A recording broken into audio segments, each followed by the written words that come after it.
Hello, this is Dawn over at Plot Chronicles. Welcome back, everyone. Today is Favorite Author Day, and I read 2 books of this author, but only 2 books were available on Libby, which is an app you get from the library, if any of you don't know. But the author's name, and I hope I pronounce it correctly, is Emily Critchley, and I'll link her name below. She was born in 1980. She's British. She also does poetry. She works currently, if all this information is correct, University of Greenwich.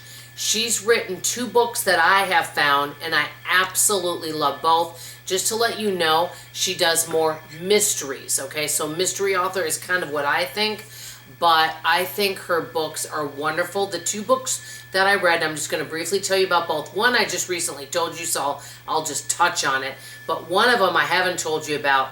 It's called One Puzzling Afternoon. And I'll just say, and it starts off 1951, a 15-year-old girl named Edie is kind of bored. You know, she wants out of the town she grew up in. And so she meets an eccentric lady who has secrets, by the way, or not lady, I should say young girl her age, another 15-year-old girl named Lucy, okay? And Lucy has some secrets.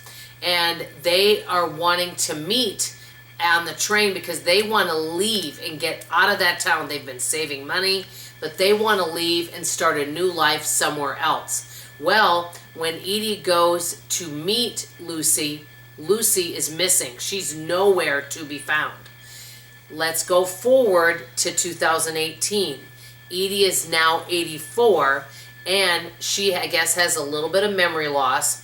And so when she's out and about, she keeps thinking that she's seeing her friend Lucy, but Lucy looks young like she did back when she was 15, so this is very puzzling.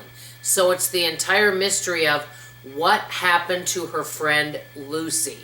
I thought it was a good book. One thing I'll say, because I've only read 2 of this author's books because the only 2 were available to me, and I even went searching before I did the video, is that her books, I would say, are pretty family friendly. You know, they don't have anything that is, they don't have a lot of bad language. I don't remember any bad language. They don't have anything graphic in them. And so, and I notice, and tell me if I'm wrong, many books that I read that are written by people from England, I notice that they seem to be, they're more, I guess, they don't have as many swear words or anything graphic. I might be mistaken. Let me know what you think. The other book she read or wrote that I loved, when I've already done a review on it last week, was The Undoing of Violet Claybourne. And basically, it is about a young lady named Gilly. Her name's Jillian. And she meets somebody eccentric again. And so she meets her at a boarding school and is invited to her home with her siblings and her family.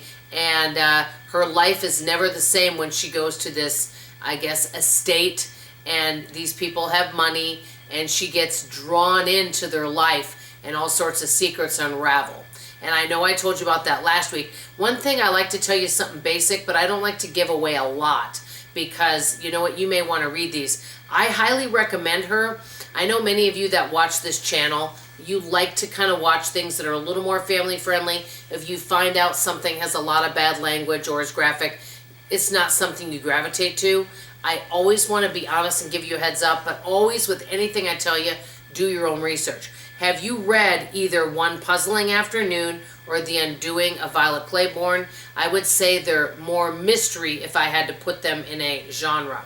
I'd like to hear from you in the comments below. That's all I have to say for now. Come back tomorrow because I'm going to tell you a book that I just read that was so good I couldn't believe it. Anyway, I will see you tomorrow. Love you. Bye.